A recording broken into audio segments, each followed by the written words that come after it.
الكل ضعف في العقيدة. بنتكبر، نعم نحن نتكبر، خليها بقى التكبر والتكبر هي عند الله ضعافة لا يعرفون شيئا في عقيدتهم. وهؤلاء الكبراء أنت تقول، وبعدين واحد كتب لي أنت عامل راسك براس الرملي. لا يا عم، ده أنا متقدم على الرمل. الرملي منحرف عقديا. خد بقى النهاية اهي وطلع بقى، اعملوا لنا بوستات تاني. الرملي منحرف عقديا، الرملي لم تستقم عقيدته، ابن حجر الهيتمي لم تستقم عقيدته، الرافعي نفس الأمر، النووي نفس الأمر، نزل رتبة من أجل أنه لم يستقم عقيدته.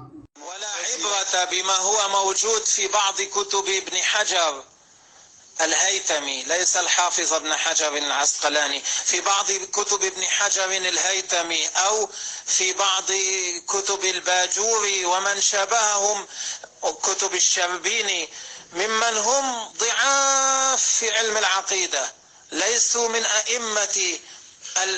من الأئمة في علم العقيدة، بل ضعاف. Then he asked me about the condition, Habib Muhammad. He asked me about the condition of Australia and what's happening, and and he asked me about particular groups, and what is their background and what is their effect, in Australia and what's happening, because he knows, he's being informed that I engage in a lot of the polemics, the back and forth debates and dialogues between the Ahlul Sunnah wal Jama'ah and other sects that differ with us on particular issues. So I gave him a rundown, and he was speaking about mainly the Najdiyah, the Salafis, the Ahbash. He was really interested in the history of the Ahbash and where the Shaykh was and why is he that he had an effect like this in Lebanon, and why didn't he have an effect in Syria. And I broke it down to him, and I gave him some of their opinions. He couldn't believe it. I said, Wallahi, this is the stuff they preach, They make tafsir of this scholar Ibn Abidin, and they think Ibn Hajar al Haytami is like this.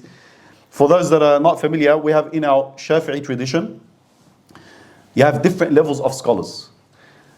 The last level, or not the last level, but the level of the mutaakhirin, the latter scholars that came after the likes of Imam al-Nawawi, Imam al-Rafi'i, you're talking about 600 Hijri. After that, there are four main scholars that are considered as the reference points of the Shafi'i madhab. They done tahqiq of the Shafi'i madhab. They went through all of the nusus of the Aimah of the Shafi'iyya from Imam al-Shafi'i down. And whatever opinion they give, that's it. That becomes the relied upon opinion. And when they differ with one another, you're allowed as a Shafi'i to take by whichever opinion. They're all right. So you have at the top of the list Ibn Hajar al-Haytami. Then you have Imam al-Ramli. Then you have al-Imam al-Mahalli. And then you have al-Khatib al-Shirbeeny. Tamam? So Ibn Hajar al-Haytami, the Ahbash group, their Shaek al Harari, I said to him, I said, Habib, if you were in Yemen, if I was in Yemen and I started to speak ill of Ibn Hajar al-Haytami, what would happen to me? Wouldn't they bash me up, the people? He said, of course, he's a muhaqqiq, he's known. I said, these people, their Shaykh says that Ibn Hajar al-Haytami was a jahil. He was an idiot and he didn't know what he was talking about, and he's not a muhaddith, he's not nothing, he's a nobody. Because really, he couldn't understand, he couldn't comprehend, fathom what I was saying to him. I said, it is, Shaykh, this is how it is. And I said, we have to be careful because they're spreading in certain places, even in Indonesia or whatever, and they're spreading their shar. This unity among the Muslims.